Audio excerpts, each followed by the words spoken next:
Olá, eu sou Rosália Padovani, sou professora instrutora da Faculdade de Ciências Médicas da Santa Casa de São Paulo e médica assistente do Serviço de Endocrinologia da mesma instituição. Sou também coordenadora do Programa de Excelência em Doenças da Tireoide do Hospital Beneficência Portuguesa de São Paulo. Esse ano eu tive a honra de ser convidada para ministrar uma conferência no Congresso Brasileiro de Endocrinologia e Metabologia, que aconteceu agora no início de setembro em João Pessoa. E falar um pouquinho a respeito das mudanças recentes na avaliação e conduta de nódulos e câncer de tireoide. E realmente foram inúmeras essas mudanças, eu tentei abranger todas na minha aula e hoje aqui, nesse podcast, nesse áudio, eu vou falar um pouquinho sobre o que aconteceu no manejo de pacientes com carcinoma refratário a iodo radioativo. Então, se a gente observar nos últimos anos, algo muito interessante chama a atenção da gente. Realmente, a gente está encontrando mais nódulos, mais casos de nódulos e câncer de tireoide, porém, certamente, para a maioria dos casos, estamos fazendo muito menos do que teríamos feito há 20 anos atrás. Menos biópsias, menos cirurgias, menos tratamento com iodo radioativo. Mas para aqueles pacientes que evoluem com uma doença mais agressiva, em progressão, com prognóstico mais reservado, felizmente estamos conseguindo fazer muito mais. E é justamente desses pacientes, que são os chamados pacientes refratários a iodo radioativo, que apresentam doença em progressão, que eu vou focar então esse áudio.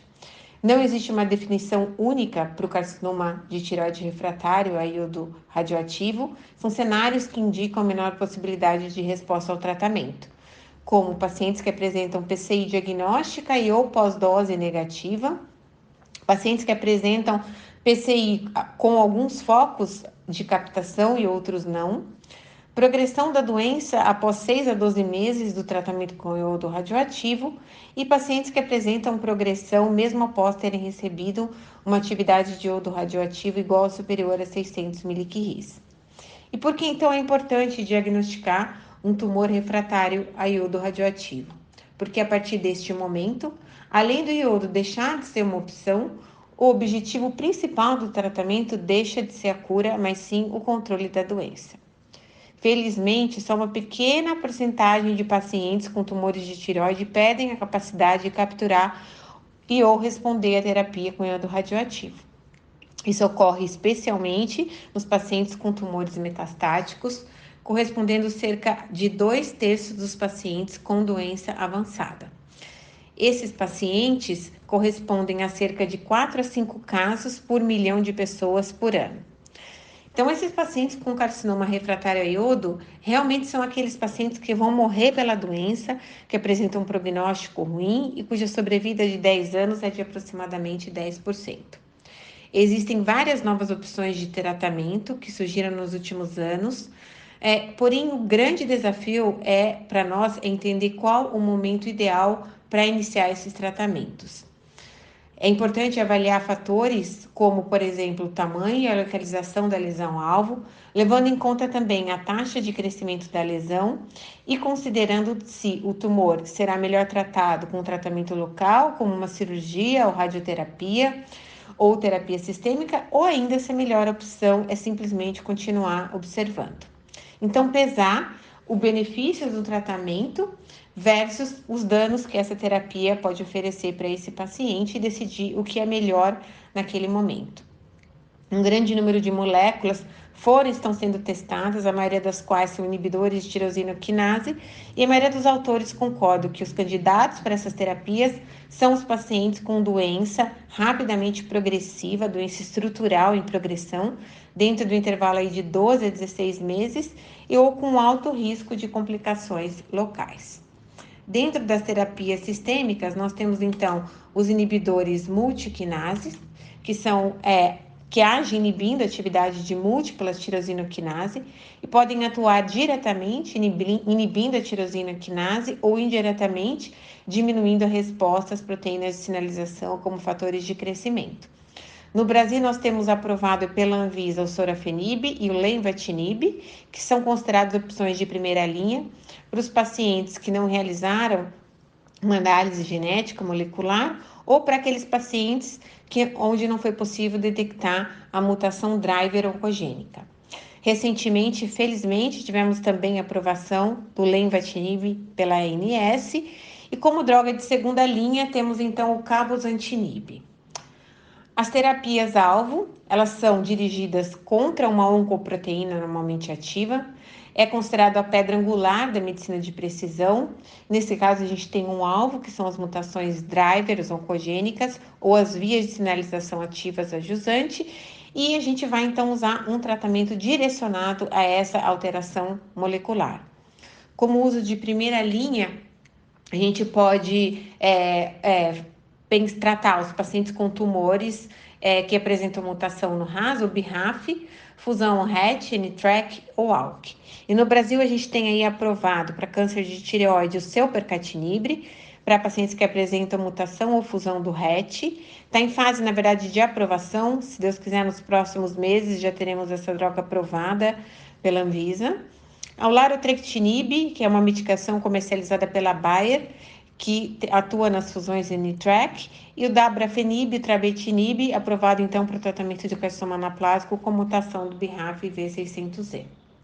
Então, essas terapias-alvo, elas são o maior exemplo que a gente tem de medicina de precisão, onde a gente detecta um biomarcador e direciona um tratamento específico, de maneira a conseguir tratar esse paciente da melhor forma possível. Como detectar, então, essas alterações moleculares? Existem vários métodos de testagem e o objetivo, então, é reconhecer esses drivers oncogênicos para que a gente possa fazer um tratamento direcionado. Além dos inibidores tirosinoquinase, alguns estudos recentes utilizando drogas que inibem seletivamente a via da MAP quinase têm sido feitos com o objetivo de restaurar a captação de iodo radioativo. Algumas drogas já foram testadas. A primeira medicação a ser testada foi o selumetinib, mas outras drogas já foram testadas aí nos últimos anos, sendo eles o dabrafenib, vemurafenib, e a resposta do tratamento foi de 60% dos pacientes apresentando um aumento da captação, com uma resposta parcial de 14% a 60% dos pacientes tratados. E desses pacientes que responderam, foi possível observar uma redução da somatória do diâmetro das lesões em mais de 30%. Os efeitos colaterais, na maioria das vezes, não foram relacionados à medicação, mas sim à captação do iodo radioativo. Então, diferentes agentes foram já testados e várias drogas para serem testadas aí nos próximos anos. Mas, em resumo, o que a gente tem nos últimos anos é uma mudança realmente dramática no manejo de nódulos e câncer de tireoide, devido à explosão da incidência desses nódulos e câncer em todo o mundo.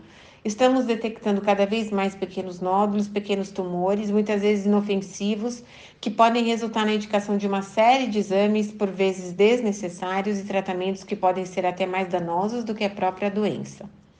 Nós passamos aí de uma filosofia one size fits all, onde todos os pacientes com câncer de tireoide eram tratados da mesma maneira, por um atendimento individualizado, que requer uma avaliação multidisciplinar. Muitas vezes é necessário um médico oncologista, um geneticista, um radiologista, um patologista. Todos têm que fazer parte dessa discussão para que a gente possa individualizar ao máximo o tratamento desses pacientes e tratá-los da melhor maneira. E quando a gente fala de câncer de tireoide, não se trata mais de saber como operar, quando e quanto administrar de iodo radioativo. A gente tem que saber quando não administrar e, mais ainda, quando a observação por si só é perfeitamente adequada e razoável. E é nesse cenário que entra a medicina de precisão, que é o nosso futuro.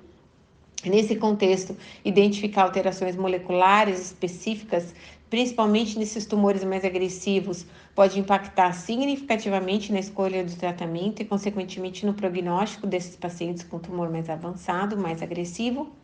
E lembrar que em várias situações nós vamos nos deparar com cenários de opções de tratamento e que nesses casos é muito importante escutar, entender quais são os desejos e expectativas dos pacientes para que realmente a gente possa tratá-los da melhor maneira possível.